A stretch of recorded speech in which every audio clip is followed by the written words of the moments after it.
Hello friends, good morning. कैसे हो? उम्मीद करते हैं आप सभी लोग स्वस्थ और मस्त होंगे। फ्रेंड्स, आज का पहला क्वेश्चन है, कह रहा है मानव वक्र का कार्य होता है।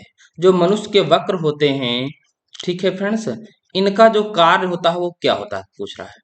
क्या कह रहा है, क्या पोषण का कार्य होता है? क्योंकि पोषण का कार्य नहीं होता है। क्या श्वसन का कार्य होता है? नहीं। मानव में श्वसन का कार्य तो फेफड़े करते हैं। अब फिर ऑप्शन कौन बचा? क्या उत्सर्जन का कार्य होता है या परिवहन का? परिवहन का मतलब होता है एक अंग से दूसरे अंग को ले जाने वाला। ठीक है। अच्छा, अगर आपसे पूछा जाए कि हमारे शरीर में एक अंग से दूसरे अंग तक ऑक्सीजन को कौन ले जाता है, तो किसे कहेंगे? जो ऑक्सीजन का परिवहन करता है वो कौन होता है? वह हीमोग्लोबिन होता है। ठीक है। पर इसका वक्र का आकार क्या होगा? तो ऑप्शन नंबर थर्ड के साथ चला जाएगा। ठीक है फ्रेंड्स, उत्सर्जन, थर्ड ऑप्शन। चलो अगला क्वेश्चन कह रहा है मनुष्य में, ठीक है, प्रमुख उत्सर्जी अंग क्या है?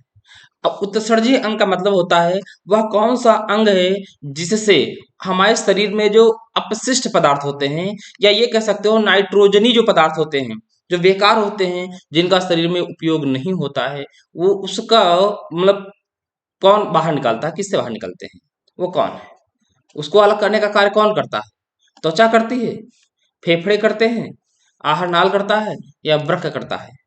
तो आहार नाल का तो ऐसा कुछ कार्य उत्सर्जी का हो नहीं सकता है। फेफड़े भी उत्सर्जी का कार्य नहीं करता, वो तो ऑक्सीजन को ग्रहण करके मिलाता है ब्लड में। त्वचा है पर प्रमुख नहीं है, तो प्रमुख उत्सर्जी अंग कौन है? वृक्क भी है।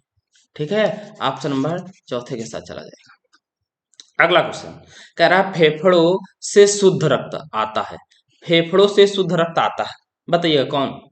जो हमारे फेफड़े होते हैं, ठीक है फ्रेंड्स, जो दो फेफड़े ऐसे होते हैं, इनसे शुद्ध रक्त आता है, कहाँ आता है? देखो, हृदय जो आपका है, कितने अगर पूछा जाए मनुष्य का हृदय कितने कोष्ठी है, तो आप कहोगे मनुष्य का हृदय जो है वो 4 कोष्ठी है। इधर फेफड़ा बना होता है। ठीक है। अगर फेफड़ा यहाँ पर नहीं, फेफड़ा लगभग इधर बना, यहाँ पर बना होता है। ठीक है फ्रेंड्स, यहाँ पर फेफड़ा होता है। इस फेफड़े से क्या है, शुद्ध रक्त आता है। वो कहाँ आता है? इस वाले में आता है। हम लोग इनको देखो, ये क्या होते हैं? ये दोनों दाएं हैं, और ये दोनों क्या हैं? इन्हें बायां कहा जाता है। अब ऊपर क्या है? बाएं अलिंद में कि बाएं निलय में? बताओ फ्रेंड्स। देखो, शुद्ध रक्त आता है, निश्चित हो चुका है, बाएं में आता है। पर बाएं किस में आएगा? इसे क्या कहा जाता है, बताइएगा ऊपर वाले को? निलय की अलिंद, तो कहोगे बाएं निलय में। ठीक है। तो ऑप्शन नंबर फोर्थ के साथ चला जाएगा। चलो अगला क्वेश्चन कह रहा है मनुष्य में लार ग्रंथियां, जो मुख में पाई जाने वाली ग्रंथियां हैं, लार ग्रंथियां, उनकी संख्या कितनी होती है? एक जोड़ी? नहीं। दो जोड़ी? नहीं। तीन जोड़ी? यस। चार जोड़ी? नहीं। तो मनुष्य में जो लार ग्रंथियां पाई जाती हैं वो कितनी पाई जाती हैं? 3 जोड़ी पाई जाती हैं। अगर आपसे ये पूछ लिया जाए कि लार में पाया जाने वाला एंजाइम कौन सा है, कमेंट करो, देखते हैं किसका सबसे पहले कमेंट आएगा।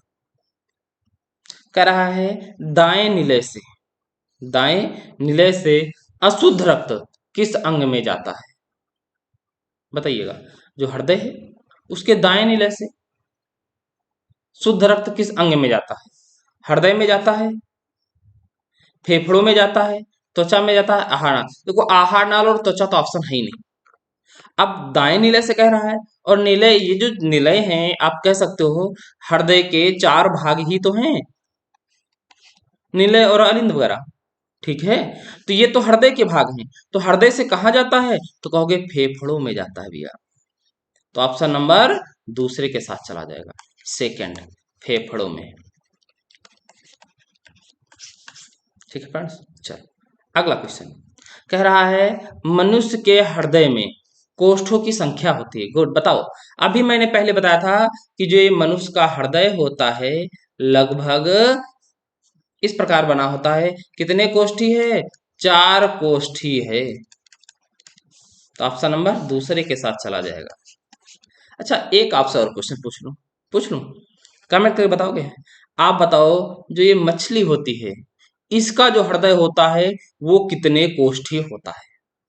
ऑप्शन भी बता दे रहा हूं। 2 कोष्ठी कि 3 कोष्ठी, दोनों में से कोई सही है। अब बताओ ए वाला सही होगा कि बी? पूरा आंसर लिखा करो कमेंट के कि मछली का हृदय जो है इतने कोष्ठी है। आप कह देते हो सर 2 सही हैं, तो क्योंकि मैं 2-3 क्वेश्चन पूछ लेता हूँ। ठीक है, चलो। कह रहा है मनुष्य में दूध के दांत, मनुष्य में दूध के दांत, दांतों की संख्या होती है। मतलब दूध के दांतों का मतलब होता है वो कितने दांत हैं जो दोबारा दांत उगते हैं। ठीक है, बताओ।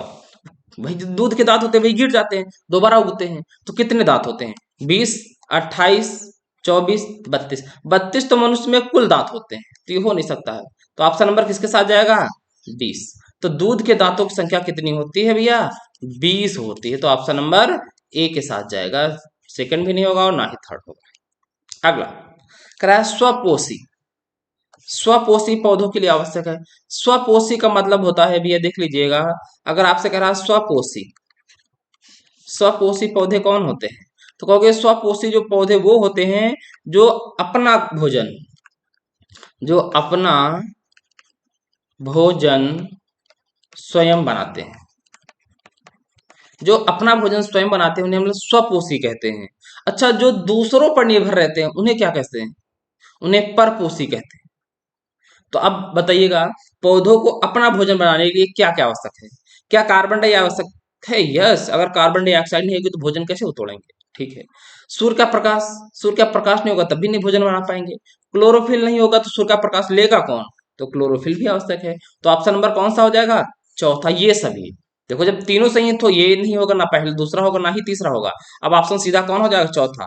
चौथा का मतलब ये सभी ऊपर वाले सारे। ठीक है फ्रेंड्स, चलिए अगला क्वेश्चन। कह रहा है केवल जल में घुलनशील होता है। अब देखो विटामिन जो होते हैं, समझ लो ये भैया, विटामिन जो होते हैं,